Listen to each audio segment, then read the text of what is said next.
श्रीपादराजं शरणं प्रपद्ये श्रीपादराजं शरणं प्रपद्ये श्रीपादराजं शरणं प्रपद्ये. श्रीपाद श्रीवल्लभ चरित्रामृत अध्याय 21. श्री दंडी स्वामींचे कुक्कटेश्वर येथे आगमन. साधकांची स्थानशुद्धी भावशुद्धी आवश्यक असते. मी महागुरूंच्या आज्ञेप्रमाणे गुरुचरण सोबत मंचाल ग्राम दर्शनासाठी निघालो. जात असताना मार्गामध्ये मला श्रीपाद प्रभूंच्या लीला वारंवार आठवत होत्या. अध्यात्माबद्दलचे अनेक विषय मी श्री गुरुचरणांकडून समजावून घेत होतो. श्री गुरुचरणांना मी म्हणालो, विश्वधानींचा अंश असलेली व्यक्ती माझ्या संस्थानात पुजारी म्हणून आली आहे असे श्रीपाद प्रभू म्हणाले. विश्वावधानींची अंश असलेली व्यक्ती माझ्या संस्थानात पुजारी म्हणून आली आहे असे श्रीपाद प्रभू म्हणाले. ही व्यक्ती महद्भाग्यवान आहे. ती आहे तरी कोण? ती कोणत्या वेळी येईल? यावर श्री गुरुचरण मला म्हणाले, अहो शंकर भट्टा, अनेक शताब्दीनंतर त्यांच्या जन्मस्थानी महासंस्थान होणार आहे असे श्रीपाद प्रभू म्हणाले होते. त्या महासंस्थानात कोणी एक महातपस्वी येणार असल्याचा प्रभूंचा संकल्प होता. त्या महासंकल्पासाठी तरी ते महातपस्वी नक्की तेथे येतील.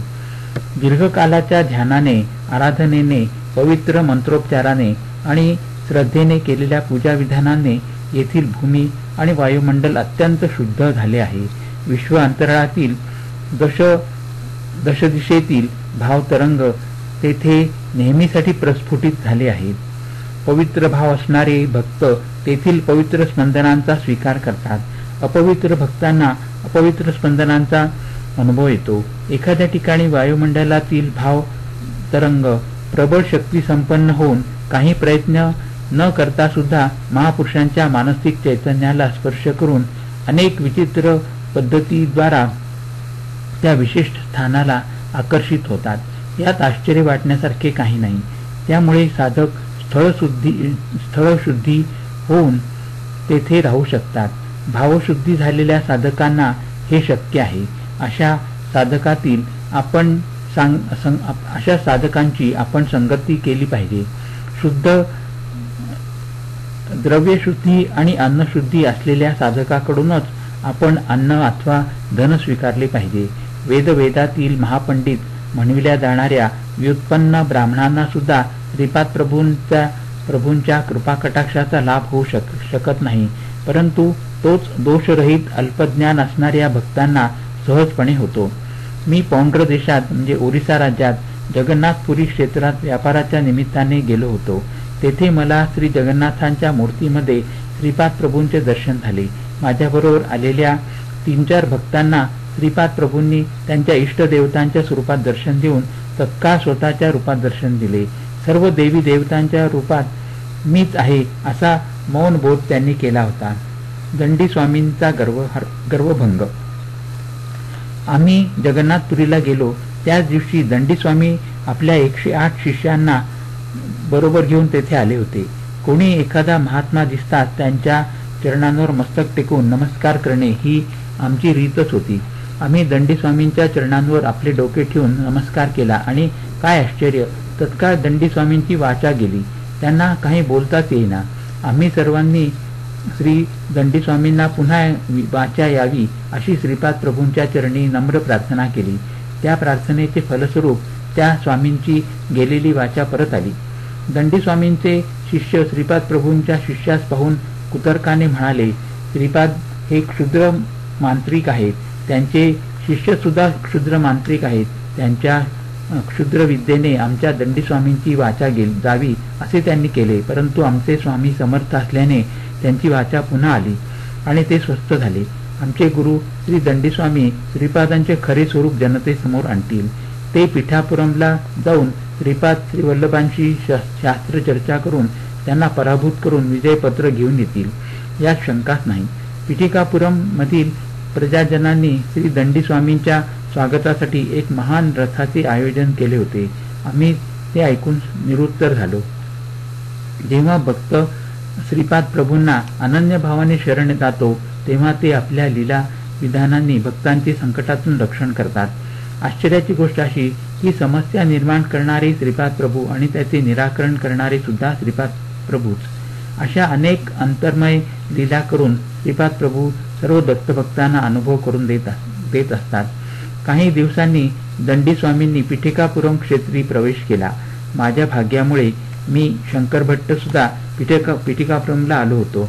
श्री बापनाचार्युलू, श्री अप्पलराज शर्मा आणि श्रीपाद प्रभूंच्या विरुद्ध असणाऱ्या लोकांची पिठिकापुरम गावात कमी नव्हती. श्री दंडी स्वामींनी कुक्कटेश्वराच्या मंदिरात जाऊन सर्व देवतांचे दर्शन घेतले.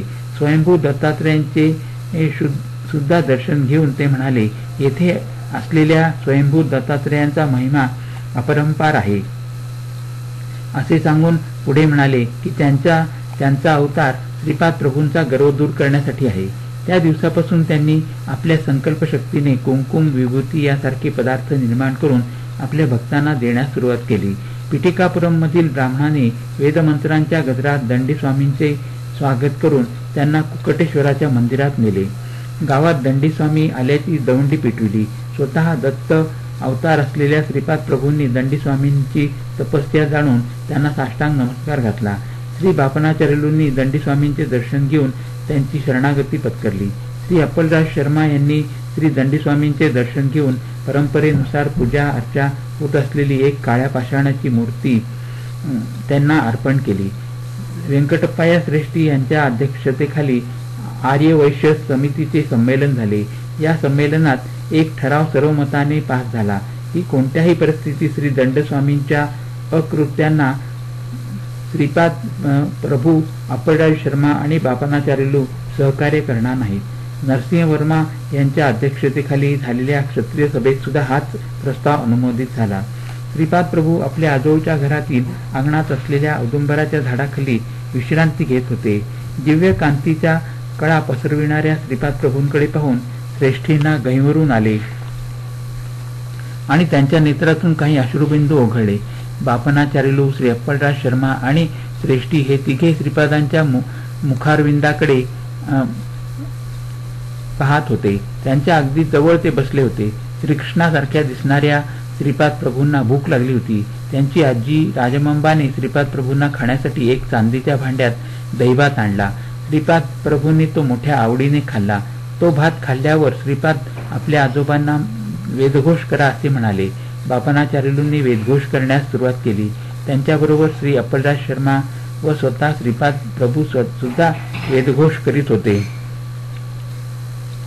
नरसिंह वर्मा आणि श्रेष्ठी या दोघांनी सुद्धा अत्यंत आनंदाने सुश्राव्य स्वरात वेद पठनास प्रारंभ केला. तेथील वातावरण या वेदघोषामुळे ऋषी आश्रमाप्रमाणे पवित्र झाले होते. याच वेळी कुक्कटेश्वराच्या देवळात एक आश्चर्य घडले. स्वयंभू दत्तात्रेयांच्या तोंडाजवळ दहीभाताची शिते दिसू लागली. पुजाऱ्यांनी ती 2-3 वेळा पुसली तरी पुन्हा तेथे ती येत होती. अशा प्रकारे श्रीपाद प्रभूंची अद्भुत लीला होती. दंडी स्वामी आपल्या शिष्यांबरोबर वेदघोष करीत पिठिकापुरमहून बाहेर जाण्यास निघाले. ते सर्वजण एकामागून एक पावले टाकीत चालले होते. त्यांना तेथील जमीन वाढत असल्यासारखी वाटत होती. ते कितीतरी वेळ चालत होते, परंतु ज्या ठिकाणाहून निघाले तेथेच होते. याप्रमाणे या विचित्र क्रियेत बराच वेळ गेला.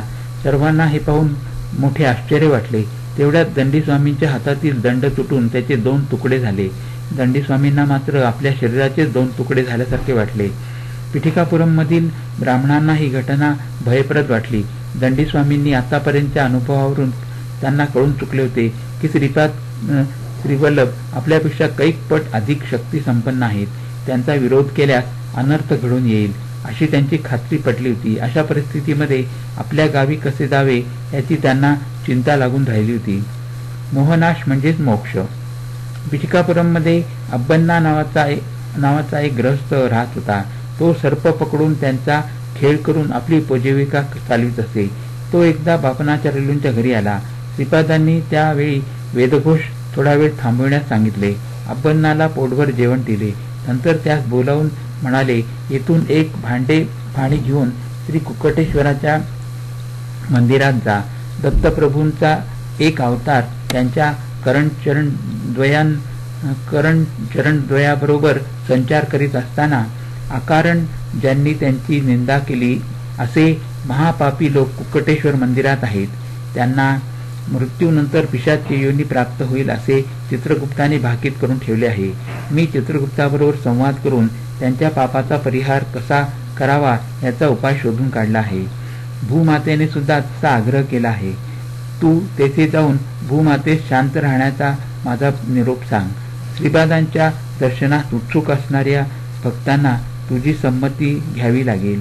त्यानंतर तू या जलाने प्रोक्षण कर. माझ्या पूर्व आदेशाप्रमाणे तू मदिगा सुब्बय्याच्या घरी जाऊन दही भाताचा महाप्रसाद सर्वांना दे. अब्बय्या सुब्बय्या वगैरे तिकडेच गेले आहेत. ते सर्वांना बापनाचार्युंच्या घरी घेऊन येतील. श्रीपाद प्रभू उग्र स्वरूपात पुढे म्हणाले, अहो दंडीस्वामी, एक महान तपस्वी असून किती गर्व केलात. तुम्ही ज्यांची दत्त स्वरूपात आराधना करता तेच श्रीपाद श्रीवल्लभ रूप घेऊन भक्तांसाठी अवतरित झाले. त्यांना न ओळखता तुम्ही महामूर्ख आहात. त्यांना न ओळखणारे तुम्ही महामूर्ख आहात. तुमचे शिष्यगण सुद्धा तुमच्याप्रमाणेच मूर्ख आहेत. पिठापुरमचे तुमचे नवीन शिष्य अज्ञानी आहेत. तुम्ही आम्हाला काय करू शकता. समस्त सृष्टीचे शासन करणाऱ्या एकमेव सत्तेसमक्ष तुमचे अस्तित्व ते काय, तुमचे सामर्थ्य ते किती. दैव दूषणासारखे महापाप केल्यामुळे तुम्हाला अनेक शतवर्षे पिशाच्य योनीत राहावे लागणार असे चित्रगुप्ताने निर्णय घेतला होता. अव्याज करुणेने मी तो निर्णय रद्द करीत आहे. मानव जन्म मिळाल्यावर तुम्ही सर्वजण नीच जातीत आपले आयुष्य घालविणार आहात असा आदेश दिला आहे. तुमच्या पापांचा परिहार मी अत्यंत थोड्या शिक्षेतून करीत आहे. श्रीपाद श्रीवल्लभ स्वरूप महा अग्निसमान आहे. अग्निशी खेळल्यास महाप्रमाद संभवेल. माझ्या मायेस किंवा मलाच अभिन्न स्वरूपात जाणले असताना मोक्ष म्हणजे काय असा विचार तुम्ही करता. खरे तर मोहाचा क्षय म्हणजेच मोक्ष होय. कोणताही जीव जो सच्चिदानंद रूप स्वरूपाचा आनंद अनुभवतो त्याची योग्यता पाहून मीच अनुग्रहित करतो. दिव्यानंद परवश्य अशा माझ्या पूर्वस्वरूपी अतीत सुख स्वरूपात राहण्याची इच्छा करणाऱ्या जीवास मी तत्काळ ती स्थिती प्राप्त करून देतो. माझ्या दृष्टीने निर्गुण निराकार सगुण साकार मोक्ष आणि बंधन असा भेदच नाही. प्रत्येक क्षणी असंख्य अशा नूतन लोकांची सृष्टी स्थिती आणि लय यात मी व्यस्त असतो. जीवांच्या उन्नत स्थिती किंवा उन्नत आनंद भूमिकेसाठी काही परिमित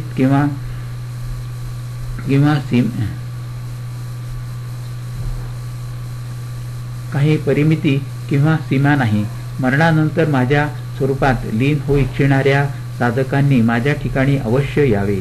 त्यांनी किती शतवर्षे त्या स्थितीत राहावे, कोणत्या लोकात त्यांनी पुन्हा जन्म घ्यावा हे सर्व मी माझ्या संकल्पाप्रमाणे ठरवीन. संपूर्ण विश्वाचा नाटक सूत्रधार असलेला मी सध्या साकार रूपात तुमच्या समक्ष आहे. तुम्ही मला सध्या साकार रूपात पाहत आहात. हा आकार नसलेल्या निर्गुण निराकार अवस्थेत असताना सुद्धा मी सर्वदा तुमच्याकडे पाहत राहीन हे सांगण्यासाठी मी साकार रूप घेतले आहे. त्या महाउन्नत स्थितीतून मी तुमच्यासाठी खाली उतरून आलो आहे. महायोग्यांच्या योगशक्ती लोककल्याणार्थ लोकरक्षणार्थ उपयोगात आणायच्या असतात. लोक म्हणजे केवळ हा भूलोक नाही. आपल्यापेक्षा कमी म्हणजे नीच अवस्थेत असलेल्या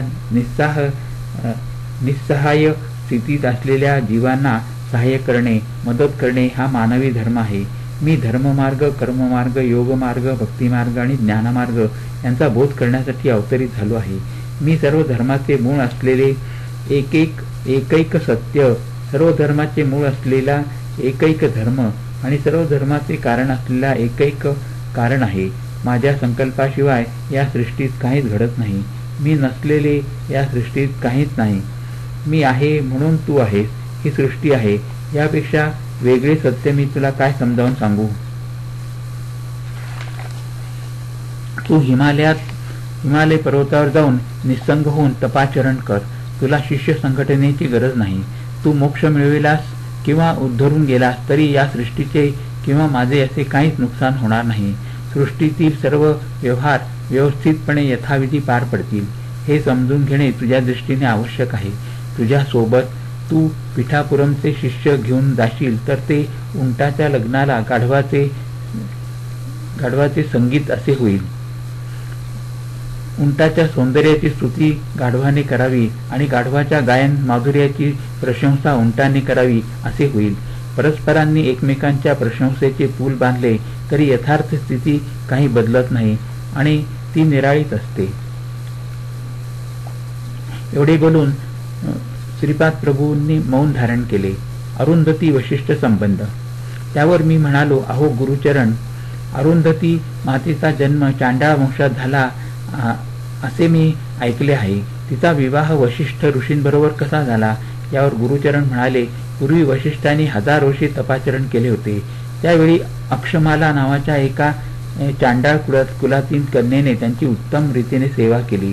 तिच्या सेवेने प्रसन्न होऊन ऋषींनी तिला वर मागण्यास सांगितले. त्यावर त्या कन्येने म्हटले, वशिष्ठ मुनी माझे पती व्हावेत अशी माझी इच्छा आहे. तेव्हा वशिष्ठ मुनी म्हणाले, अक्षमाले, तू एक चांडाळ कन्या आहेस. मी एक सच्छील ब्राह्मण आहे. मी तुझा पत्नी म्हणून कसा स्वीकार करू शकेन?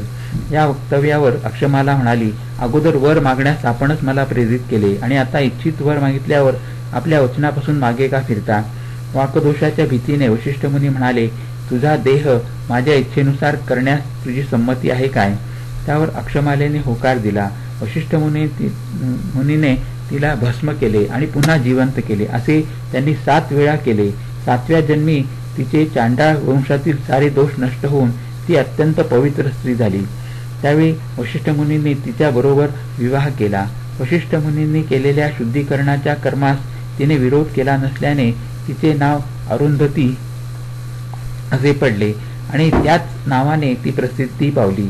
ही हकीकत वशिष्ठ गोत्रातील श्री नरसिंह वर्मा यांना श्री प्रभूंनी सांगितली होती.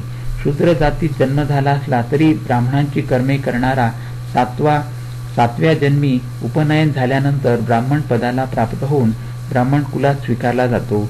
त्या काळी समाजातील चातुर्वर्णाची विभागणी त्यांच्या कर्मानुसार होत असे. ही समाजाच्या दृष्टीने हितकर योजना होती.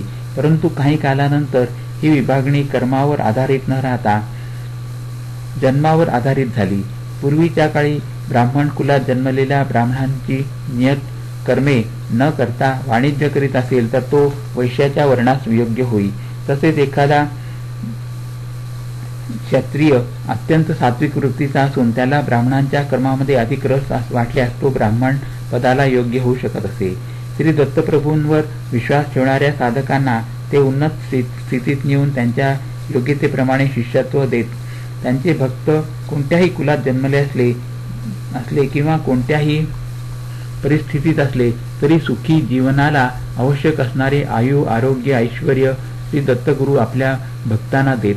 जन्मजन्मांतरीची कर्मबंधने तोडून उन्नत स्थितीत ठेवणे ही श्रीपाद प्रभूंची सहज लीला होती. दत्तभक्तांना स्वामींचे अभय वरदान. आम्ही श्रीपाद प्रभूंचा महिमा विशेष रूपाने समजावून घेण्यासाठी मंचाला या ग्रामी येऊन पोचलो. मंचाल ग्रामदेवतेने आम्हाला दर्शन देऊन धन्य केले. तिने आपल्या दिव्य हस्तांनी आम्हाला प्रसाद दिला. ती ग्रामदेवता म्हणाली, पूर्वीच्या काळी प्रल्हादास गुरुबोध केलेले श्री दत्तात्रेय भूलोकात श्रीपाद श्रीवल्लभांच्या रूपात अवतरित झाले आहेत. श्रीपाद प्रभूंचा संकल्प अनाकलनीय असतो. येणाऱ्या शताब्दीमध्ये प्रल्हादाचे सार्वभौम गुरु अवतरतील. हा प्रदेश मंत्रालय या नावाने प्रसिद्धी पावेल असे श्रीपाद प्रभूंनी स्वतः मला सांगितले होते. तुमचे सारे शुभमंगल होवो असे बोलता बोलताच ती आपल्या पूर्वरूपात आली. आम्ही तेथून निघण्याच्या वेळी कृष्णदास नावाचा एक व्यापारी तेथे आला. मंचाल ग्रामदेवतेने त्याला सुद्धा प्रसाद दिला आणि फुलाची एक माळ दिली. आम्ही तिघे गुरुचरण, कृष्णदास आणि शंकरभट्ट कुरगड्डीत जाण्यास निघालो. सर्व दत्तभक्तांचे कुळ एकच असते. त्यांना दत्ताचा प्रसाद कोणत्याही कुलातील भक्तांनी दिला तरी त्याचा ते मोठ्या प्रेमाने स्वीकार करतात. आमच्याबरोबर प्रवासात कृष्णदास आल्यामुळे नवा उत्साह आला होता. बोलता बोलता एका प्रसंगानुसार कृष्णदास म्हणाले, यज्ञादी कर्मासाठी दिली जाणारी दक्षिणा 16, 116 आणि 1116 अशी असावी. ही संख्या श्रीपाद प्रभूंनी सांगितलेल्या 2498 या संख्येप्रमाणेच आहे.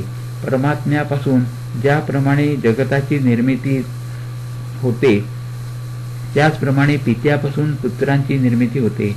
नवरदेव विवाहाच्या वेळी होमाच्या अग्नी देवतेस प्रार्थना करतो की हे अग्निदेव, मला या वधूपासून 10 पुत्रांची प्राप्ती व्हावी. 10 कन्यापुत्रांची प्राप्ती झाल्यावर त्याने पत्नीस मातेच्या स्वरूपात पाहावे असे शास्त्रवचन आहे. कृष्णदास पुढे म्हणाले, पूर्ण या शब्दाचा अर्थ निर्गुण असा आहे, म्हणून तो रुद्ररूप समजला जातो. या समस्त विश्वाचा लय झाल्यावर उरणारे जे शून्यच असते त्या महाशून्यातच सर्वाचा लय होतो. विष्णू स्वरूप म्हणजे अनंत धर्म तत्व. सृष्टीच्या स्थिती स्वभावासाठी अनंत तत्व आवश्यक असते. श्रीपाद प्रभूंचे 16 कला पूर्णत्व. गुरुचरण म्हणाले, अरे शंकर भट्टा, कोणत्याही वस्तूचे असंख्य तुकडे केले असता एक एक तुकडा म्हणजे शून्यासारखाच असतो. असे असंख्य शून्य एकत्र झाले असता त्याला मर्यादित आकार येतो. या कारणाने शिव आणि केशव अभिन्न आहेत. पंचभूतात्मक असलेली सृष्टी ही विष्णू स्वरूपच आहे. दक्ष यज्ञाचा उद्ध्वंस करणाऱ्या वीरभद्रास श्री विष्णू म्हणाले, मूल प्रकृती आणि ईश्वर यांच्या निमित्ताने पार्वती माता, राक्षसांशी युद्ध करणारी दुर्गा माता आणि कोपावस्थेतील कालिका माता ही सारी माझीच रूपे आहेत. श्रीपाद प्रभूंना षोडश कला संपन्न म्हणण्याचा उद्देश हाच आहे. 16 वर्षाचे वय असतानाच श्रीपाद प्रभू पिठिकापुरम सोडून गेले. ते स्वयं ब्रह्मा, विष्णू आणि रुद्र स्वरूप असल्यामुळे त्यांना 16 कला परिपूर्ण असे मानले जाते. सावित्री काठक यज्ञाचे फलित म्हणजेच श्रीपाद प्रभूंचा अवतार. सकल जनांच्या बुद्धिमत्तेस प्रेरित करणारी आणि सर्वातील मंडलाच्या मध्यभागी असलेले दिव्य तेज म्हणजेच गायत्री माता. तिची 24 प्रतीके आहेत. 9 ही संख्या ब्रह्माच्या स्वरूपाची प्रतीक आहे. 8 हे महास्वरूपाचे द्योतक आहे. त्रेतायुगातील भारद्वाज मुनींनी पिठिकापुरम या क्षेत्री सावित्री काठक यज्ञाची योजना केली होती. त्यावेळी मुनींनी केलेल्या भक्तितानुसार आज पिठिकापुरम मध्ये श्रीपाद श्रीवल्लभांचा अवतार झाला. ते शक्ती स्वरूप असून अर्धनारी नटेश्वर आहेत. ते त्यांच्या स्वरूपाने साधकांची बुद्धी आणि प्रवृत्ती वाढवून धर्ममार्गाने जीवन व्यतीत करण्यास प्रेरित करतात. हे त्यांच्या या महाअवताराचे वैशिष्ट्य आहे. त्यांच्या बोधपर वाक्यांचे आणि लीलेचे व्याकरण अनाकलनीय आहे. या नवीन व्याकरणाचे ते स्वतःच करता असल्याने ते केवळ त्यांनाच समजते. मला शंकरभट्टा कृष्णदासाकडून अनेक विषयांची माहिती मिळाली. यात अनेक नवीन गोष्टींचे ज्ञान झाले. पांडित्यपूर्ण परंतु अहंकारी नसलेल्या साधकांना श्रीपाद प्रभूंचा कृपाकटाक्ष लाभ होत असे.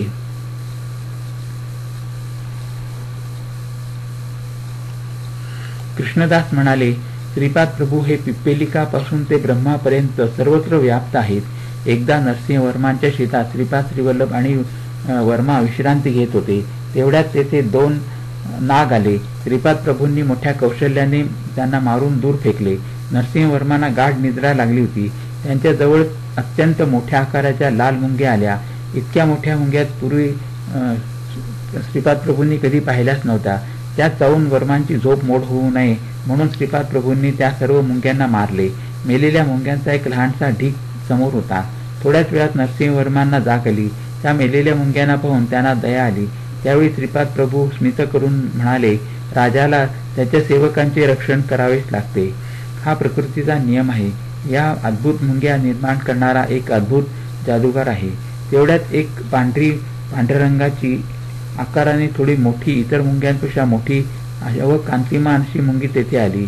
ती त्या मुंग्यांची राणी मुंगी होती. तिने मेलेल्या मुंग्यांभोवती एक प्रदक्षिणा घातली आणि आश्चर्य असे की त्या साऱ्या मेलेल्या मुंग्या पुन्हा जिवंत झाल्या आणि निघून गेल्या. श्रीपाद प्रभू मंदहास्य करून म्हणाले, या मुंग्यांच्या राणीला संजीवनी शक्ती प्राप्त असल्याने तिने सर्व मुंग्यांचे रक्षण केले. अशा प्रकारे अनेक विस्मयकारक गोष्टी या सृष्टीत आहेत. ते वर्मास पुढे म्हणाले, तुमची इच्छा असेल तर प्रतिक्षणी मी तुला अनेक लीला दाखवू शकेन. तितक्यात नरसिंहवर्मांचे लक्ष मरून पडलेल्या 2 नागांकडे गेले. त्यांना पाहून ते म्हणाले, ते चकित झाले आणि ही सुद्धा श्रीपाद प्रभूंचीच लीला असल्याचे त्यांनी जाणले. श्रीपाद प्रभूंनी एका नागास कुरवाळले आणि दुसऱ्याला आपला दिव्य पाय लावला. ते दोन्ही नाग जिवंत होऊन श्रीपाद प्रभूंना एक प्रदक्षिणा घालून निघून गेले. ते नाग कशासाठी आले, श्रीपाद प्रभूंनी त्यांना असे का केले त्याबद्दल त्यांना विचारले तेव्हा ते म्हणाले, राहू ग्रहाचे बल नसल्यामुळे जीवांना अनेक संकटांना तोंड द्यावे लागते आणि त्या बंधनात असल्याचा अनुभव येतो. यालाच काही लोक कालसर्पयोग असे म्हणतात. राहू हा सर्व देवतांची आदिदेवता आहे. या प्रकारे येणाऱ्या संकटांचे निर्मूलन कसे करावे ते कोणीही जाणत नाही, परंतु मी त्या सर्वांचे दोष दूर करून त्यांना सुख संतोष मिळेल अशी योजना करतो. आम्ही कुरगड्डीला क्षेमपूर्वक येऊन पोहोचलो. श्रीपाद प्रभूंचे मंगल दर्शन घेतले. त्यांनी आम्हास हसत मुखाने आशीर्वाद दिला. येथे अध्याय 21 संपन्न झाला. श्रीपादराजं शरणं प्रपद्ये. श्रीपादराजं शरणं प्रपद्ये. हरि ओम तत्सत. हरि ओम तत्सत. हरि ओम तत्सत.